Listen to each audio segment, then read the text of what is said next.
पूर्णिमा जो कि हिंदू धर्म में विशेष तिथि होती है। पूर्णिमा तिथि पर किया गया दान पुण्य पूजा पाठ सत्कर्म का आपको 100% फल मिलता है। पूर्णिमा के दिन जो भी महिलाएं व्रत रखती हैं उनकी मनोकामना बहुत जल्दी पूरी हो जाती है। उनके जीवन में किसी भी तरीके का कष्ट नहीं होता है, सुख सौभाग्य की प्राप्ति होती है। अगर आप संतान सुख के लिए काफ़ी परेशान हैं, शादी को काफ़ी समय हो गया है और आपको अभी तक अगर मातृत्व का सुख प्राप्त नहीं हुआ है, तो ऐसे में निसंतान दंपतियों को पूर्णिमा का व्रत जरूर रखना चाहिए। व्रत रखें, साथ ही साथ कुछ सरल से उपाय करें। उपाय करने से जो मनोकामना होती है वो बहुत जल्दी पूरी हो जाती है। बहुत ही साधारण सरल से उपाय हैं, हमारे पूजनीय गुरुजी की कथा से लिए गए हैं।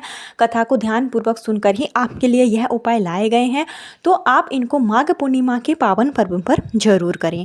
माघ पूर्णिमा का विशेष महत्व है। वैसे तो जितनी भी पूर्णिमा पड़ती हैं सभी पूर्णिमा का महत्व अपना अपना अलग अलग होता है, लेकिन जो माघ महीने की पूर्णिमा है, माघ महीना बहुत ही पवित्र महीना माना जाता है और माघ महीने की पूर्णिमा का अपने आप में एक विशेष महत्व है। महाकुंभ का शाही स्नान भी इस दिन होगा। कहा जाता है कि इस दिन गंगा का जो जल है वो अमृतमय हो जाता है, जिससे कि इस दिन श्री हरि विष्णु जो कि स्वयं गंगा में इस दिन निवास करते हैं और साथ ही साथ आपकी जो भी मनोकामना होगी वो भोलेनाथ की कृपा से, माँ लक्ष्मी की कृपा से, चंद्रदेव की कृपा से, श्री हरि विष्णु की कृपा से बहुत जल्दी पूरी हो जाएगी। क्योंकि जो पूर्णिमा का दिन होता है, जो पूर्णिमा की रात्रि होती है, वो शिव भगवान को समर्पित है, विष्णु भगवान को समर्पित है, माँ लक्ष्मी को समर्पित है।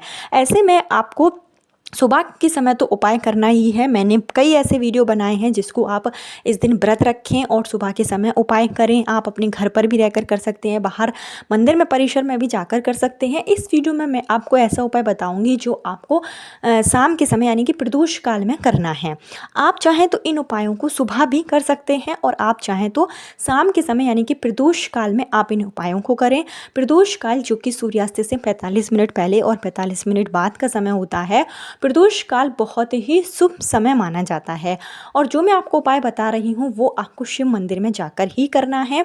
अगर आपके घर में पारस शिवलिंग है या आपने घर के मंदिर में शिवलिंग को पराजित कर रखा है तो आप अपने घर के मंदिर में भी इन उपायों को कर सकते हैं, लेकिन कोशिश पूरी करें कि आप मंदिर में जाकर इन उपायों को करें, शिवालय में जाकर आप इन उपायों को करें। क्योंकि शिव मंदिर में जो शिवलिंग होगा, जो मूर्ति होंगी वो प्राण प्रतिष्ठित होती हैं। इसमें कई भक्तगण जो है जल चढ़ाते हैं, पूजा पाठ करते हैं, जिससे इसकी जो सिद्धि होती है वो बहुत ही ज़्यादा हो जाती है। तो आप कहीं पर भी आपके घर के आसपास शिव मंदिर है तो आप वहाँ पर जाकर इन उपायों को करें। इसके लिए आप प्रदोष काल में जाएं। आपको बता दें कि प्रदोष काल का जो समय होगा वो 5 से 6 के बीच में होगा, तो इस बीच आपको जो है उपाय कर लेना है। अगर आप सुबह करना चाहते हैं तो आप सुबह भी कर सकते हैं, लेकिन अगर आप प्रदोष काल में करेंगे तो इसका आपको जो फल है वो बहुत ज़्यादा मिलेगा। भगवान की पूजा अगर प्रदोष काल में की जाती है तो आपको फल की जो प्राप्ति होती है वो बहुत जल्दी हो जाती है। हेलो दोस्तों, मेरा नाम है श्वेता तिवारी और आपका मेरे चैनल धर्म ज्ञान इंडिया में स्वागत है। अगर आपको वीडियो पसंद आए तो वीडियो को लाइक जरूर करें। कमेंट बॉक्स में हर हर महादेव, ओम नमः शिवाय जरूर लिखें, जिससे कि भोलेनाथ की कृपा से आपकी जो भी मनोकामना है वो जल्दी ही पूरी हो जाए। आपको इस बार की जो माघ पूर्णिमा है वो 12 फरवरी बुधवार के दिन होगी। 12 फरवरी बुधवार को माघ पूर्णिमा का बहुत ही पावन पर्व है। तो आप जो भी निसंतान दंपति हैं, जिनको संतान प्राप्ति में बाधाएं आ रही हैं या फिर जिनको पुत्र प्राप्ति की चाह है, जिनके घर में पहले से संतान के रूप में कन्या जन्म ले चुकी हैं, जो चाहते हैं कि उनको एक पुत्र की प्राप्ति हो जो कि दीर्घायु हो, बुद्धिमानी हो, श्रेष्ठ हो, तो ऐसे में आपको पूर्णिमा के दिन इन नियमों का पालन जरूर करें और उपाय जरूर करें। आपको इस दिन क्या करना है कि आप एक पूजन की थाली तैयार करें। शिव भगवान की जो भी प्रिय चीज़ें होती हैं, जैसे बेलपत्र हो गया, धतूरा हो गया, बेल का फल हो गया, इन सब चीज़ों को आप एक थाली में रखकर शिव मंदिर में जाएं। अपनी इच्छा अनुसार, अपने सामर्थ्य के अनुसार जो भी आपके पास सामान है तो वो आप सामान इसमें रखें और शिव मंदिर में जाकर शिव भगवान का इस दिन आप पंचम रस से अभिषेक करें, दूध दही से अभिषेक करें। कहा जाता है, हमारे शास्त्रों में भी बताया गया है कि अगर हम वंश वृद्धि के लिए शिव भगवान का गाय के दूध से अभिषेक करते हैं प्रदोष काल में, पूर्णिमा तिथि या विशेष तिथियों पर, तो वंश की वृद्धि निश्चित रूप से होती है। पुत्र प्राप्ति के योग उसी दिन से बनने शुरू हो जाते हैं। हैं।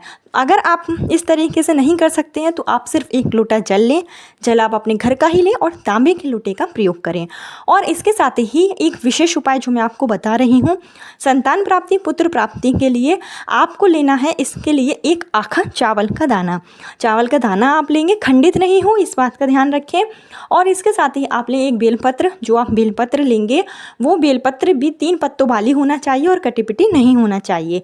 और यह लेकर आप किसी भी शिवालय में जाएं। सबसे पहले आप शिव भगवान के मंदिर में जाकर शिव भगवान के मंदिर की चौखट पर एक देसी घी का दीपक प्रज्वलित करें। और जो आप दीपक प्रज्वलित करेंगे उसमें अपनी मनोकामना कहते हुए चुटकी भर काली तिल उसमें ज़रूर डाल दें। ऐसा करने से आपका जो उपाय है वो बहुत जल्दी कारगर हो जाएगा, क्योंकि काली तिल का माघ महीने में विशेष महत्व है। इस दीपक को आपको शिव मंदिर की चौखट पर दाएं या बाएं किसी भी साइड में प्रज्वलित कर लेना है। इसके साथ ही जो आप चावल का दाना लेकर गए थे वो आपको शिवलिंग के ऊपर चढ़ाना है। चंद्रमौली भगवान का नाम लेते हुए चंद्रमौली इसका आप स्मरण करें और इस चावल के दाने को अपनी मनोकामना कहते हुए, जो भी आपकी मनोकामना है, संतान प्राप्ति, पुत्र प्राप्ति, उसको कहते हुए इस चावल के दाने को आप चढ़ा दें। और इसके ऊपर 1 बेलपत्र रखें। बेलपत्र की डंडी का मुख आपकी साइड होना चाहिए, इस बात का ध्यान रखें। और उसके बाद में जो आप 1 लोटा जल लेकर गए थे वो आपको धीमी धार में शिवलिंग के ऊपर चढ़ा देना है। जब आप शिवलिंग पर जल चढ़ाएंगे तो आप शिव भगवान के किसी भी मंत्र का जाप कर सकते हैं। नमः शिवाय, ओम नमः शिवाय, श्री शिवाय नमस्तुभ्यम का जाप करते हुए धीमी धार में जल चढ़ा दें, अपनी मनोकामना बोलें। और इसके साथ ही आप इस दिन एक विशेष उपाय जरूर करें।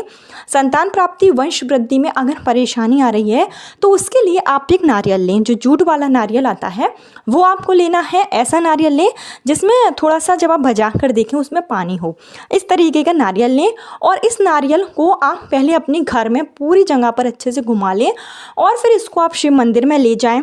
पति पत्नी मिलकर कर रहे हैं तो बहुत अच्छी बात है, नहीं तो पति या पत्नी कोई भी एक व्यक्ति इस नारियल को शिव मंदिर में ले जाएं, शिव भगवान के समक्ष बैठें, एक मौली का धागा लें और अपनी मनोकामना कहते हुए इस मौली के धागे को नारियल के ऊपर आप 7 बार लपेट दें और इसको आप शिवलिंग के ऊपर चढ़ा दें।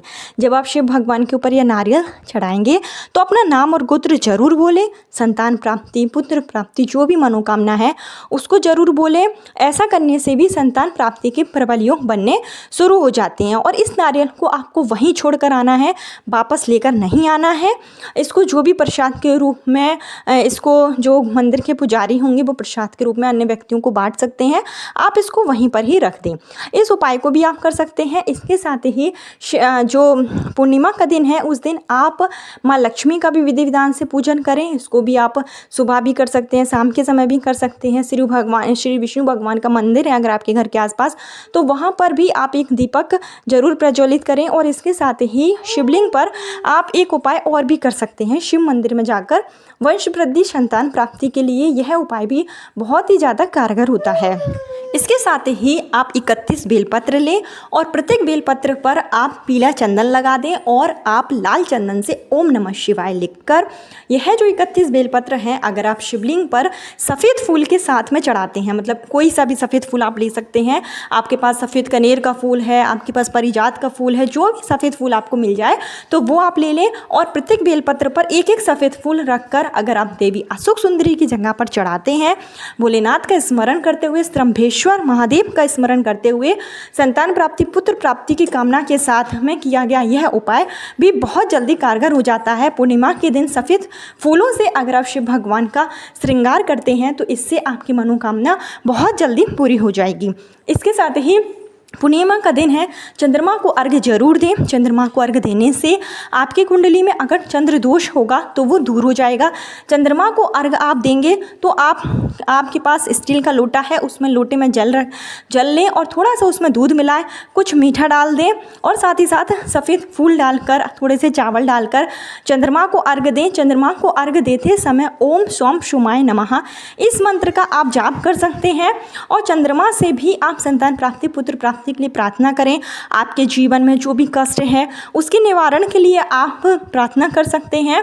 और साथ ही साथ आप इस दिन अपने पूर्वजों के नाम से सीधा जरूर दान करें। पूर्णिमा के दिन अगर आप थोड़ा सा आटा लें और आप मिश्रित दाल ले लें और बहुत सी ऐसी चीज़ें होती हैं जो आप दान कर सकते हैं। तो आप इस दिन अगर गुड़ और तिल का भी दान करते हैं तो ये भी बहुत ही शुभ माना जाता है। आप अपने पूर्वजों के नाम से किसी भी ब्राह्मण को यह चीज़ें दान कर दें।